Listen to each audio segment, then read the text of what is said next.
হরে কৃষ্ণ। আপনারা সবাই ভালো আছেন তো? আশা করছি গুরু গৌরাঙ্গের কৃপায় সবাই ভালোই আছেন। আগামী সোমবার চৈত্র সংক্রান্তি তিথি। প্রত্যেকটি সংক্রান্তির কথাই আমরা জানি, তবে এই চৈত্র সংক্রান্তির এক বিশেষ মাহাত্ম্য মহিমা রয়েছে। এটা কেন? আর চৈত্র সংক্রান্তিতে আমাদের কি কি করণীয়, চৈত্র সংক্রান্তিতে আমরা কি প্রার্থনা করব, কি প্রার্থনা করতে হয় ভগবানের কাছে, আর এই দিন আবার গাজন মেলা হয়, এটা কেন হয়, এই সব সম্পর্কে আসুন আমরা জেনে নিই। এখন আমি আলোচনা করব চৈত্র সংক্রান্তি কি, তারপর এই যে গাজন মেলা, গাজন হয়ে থাকে, তো এটা কি, গাজন উৎসব এই সময় কেন করা হয়ে থাকে, সেই সম্পর্কে আলোচনা করব। এর আগে আমি পৌষ সংক্রান্তি সম্পর্কে আলোচনা করার সময় বলেছিলাম যে সংক্রান্তি কাকে বলে, সংক্রান্তি কি, এই নিয়ে আলোচনা করেছিলাম। যে সংক্রান্তি বলতে বোঝানো হয়েছে একটি মাস যেদিন শেষ হচ্ছে, মাসের শেষ দিনকে সংক্রান্তি বলা হয়ে থাকে।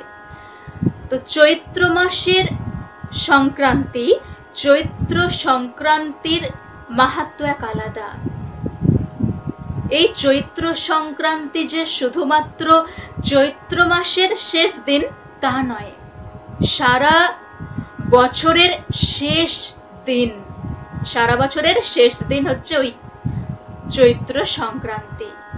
তো এই দিন নিশ্চয়ই সকলের কাছে খুবই প্রভাব ফেলে যে আজ বছরের শেষ দিন, এই হিসাবে সকলের কাছে একটা প্রভাব ফেলে যে কারো কারো বছর ভালো কেটেছে, কারো কারো সারা বছর দুঃখ কষ্টের মধ্যে দিয়ে গেছে। ভগবানের কাছে প্রার্থনা করা হয় যে আগামী বছর যা আসতে শুরু করেছে, আগামী কাল থেকে যে বছর, নতুন বছর আসছে, তা যেন ভালোভাবে কাটে। এই বছর আমি যা যা করতে পারলাম না, আগামী বছর যেন আমি সব কিছু করতে পারি। এই বছর আমার ভজন সাধন কিছুই হলো না, ঠিকঠাক মতো ভগবানের উপাসনা করতে পারলাম না, সামনের বছর আগামীকাল থেকে যেন ভালোভাবে ভগবানের ভজন সাধন করতে পারি। যদি আমি কি বলেছি, আগামী কাল বলে কোনো কথা নেই, আজই করতে হবে, আজ মানে এক্ষুনি থেকে। তো যাই হোক, চৈত্র মাসের সংক্রান্তি দিনে সবাই খুব আনন্দ উৎসবে মেতে উঠতে থাকেন। এই দিন লোক প্রচলিত রীতি অনুসারে নানা অনুষ্ঠান হয়ে থাকে, নানা অনুষ্ঠানের আয়োজন হয়ে থাকে, পূজার্চনা হয়ে থাকে, তারপর মেলা হয়ে থাকে। কিসের জন্য? যে আমরা সবসময় নতুনকে স্বাগত জানাতে খুব ভালোবাসি, যে নতুনকে আমরা স্বাগত করব। সেই জন্য কোনো কিছু যদি কারো আগমন হয়, তাহলে তাকে আমরা খুব ধুমধাম করে আগমনের জন্য স্বাগত জানিয়ে থাকি, ধুমধাম করে স্বাগত জানিয়ে থাকি।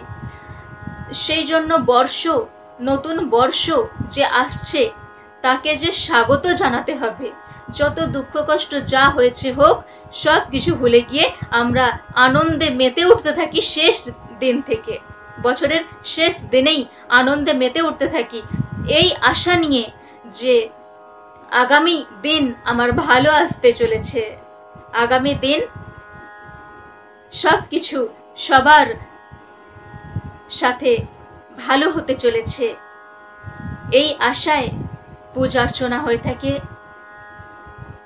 বিভিন্ন মেলা উৎসব হয়ে থাকে। উৎসব মানেই তো লোক সমাগম, আর সেখানে একে অপরের সাথে মিলন। তো গাজন উৎসব কি? এই গাজন উৎসব কেন করা হয়? আমরা এটাও জানি যে চৈত্র মাসের এই শেষ দিকে এই সময় সবাই সং সাজে, নানা রকমের সেজে বাড়িতে বাড়িতে যাওয়া হয়, চাল ডাল আলু পয়সা এসব চাওয়া হয়। এটা একটা আনন্দ, এটা একটা মজার। তারপর এই যে গাজন, মানে শিব ঠাকুরের গাজন, শিবের গাজন, ধর্মের গাজন, এই রকম গাজনে ব্রত রাখা হয়, উপবাস থাকা হয়, ব্রত পালন করা হয়। আর তারপর ভিক্ষান্ন ভোজন করতে হয় সেই সময়। সন্ন্যাস, অনেকে সন্ন্যাস ব্রত পালন করে থাকেন। কোনো রকম ভাবে পায়ে জুতো পরা যাবে না, খালি পায়ে হাঁটতে হবে। তারপরে এক বস্ত্রে থাকতে হবে, একবার মাত্র ভোজন করতে হবে, তাও হবিষ্যান্ন। এই রকম ভাবে অনেকেই ব্রত পালন করে থাকেন এই সময়ে। এর কারণ অনেক প্রাচীন কাল থেকে এই প্রথা চলে আসছে। গাজন উৎসবের মূল কারণ হচ্ছে কৃষকদের সাথে জড়িত। কারণ কৃষকদের একটা বিশ্বাস মনের মধ্যে যে আমাদের চাষবাস যেন ভালো হয়। চৈত্র মাস মানে কি? চৈত্র মাসের আবার শেষ সংক্রান্তি, মানে একেবারে গরম, খুবই গরম, সূর্যের তাপ প্রখর। বসন্ত শেষ হয়ে গ্রীষ্মকাল শুরু হয়ে যাচ্ছে। আর সেই সময় গ্রীষ্মকাল শুরু হওয়া মানেই বৈশাখ জ্যৈষ্ঠ মাস তো প্রখর সূর্যের তাপ। সেই সময় কি হয়? সেই সময় গাছপালা সব ঝলসে যায়, আর কৃষকরা যে চাষবাস করে থাকেন তো সব ঝলসে যায়। যাতে সূর্যের তাপ, প্রখর তাপ যাতে প্রশমিত হয়, সেই জন্য দেবদেবীদের উপাসনা করা হয়ে থাকে। আর দেবাদিদেব মহাদেব শিব ঠাকুরের ব্রত পালন করা হয়ে থাকে, যে শিবের গাজন। দেবাদিদেব মহাদেবকে সন্তুষ্ট করা হয়। তিনি পরম বৈষ্ণব, বৈষ্ণবানাং যথাসম্ভব। সব থেকে শ্রেষ্ঠ বৈষ্ণব হলেন মহাদেব। ওনাকে সন্তুষ্ট করা হচ্ছে, কারণ কি? ওনার কৃপায় যাতে কৃষকদের কোন রকম দুঃখ দুর্দশা স্পর্শ না করতে পারে, এই বিশ্বাস কৃষকদের মধ্যে চলে আসছে। এই বিশ্বাস কৃষকদের মধ্যে কাজ করছে যে বসন্তের শেষে গ্রীষ্মের শুরু, এই সময় সূর্যের প্রখর তাপ যাতে প্রশমিত হয়ে থাকে, কোন রকম ভাবে চাষবাসে যাতে কোনো ক্ষতি না হয়, সেই জন্য এই গাজনের পূজা অর্চনা করা হয়ে থাকে, ব্রত পালন করা হয়ে থাকে। তাহলে এই দিন আমাদের কি কি করণীয়, এবার বলবো যে কি কি করণীয়। ব্রত পালন তো করা হচ্ছে, তারপর পূজা অর্চনা করা হচ্ছে, আর উৎসব হচ্ছে, মেলা হচ্ছে। এই মেলায় সবাই অংশগ্রহণ করছেন। তবে চাই আমরা ভগবানের কাছে প্রার্থনা করব এই দিন, যে যা কিছু দুঃখ কষ্ট, যা কিছু ভয়, সব যেন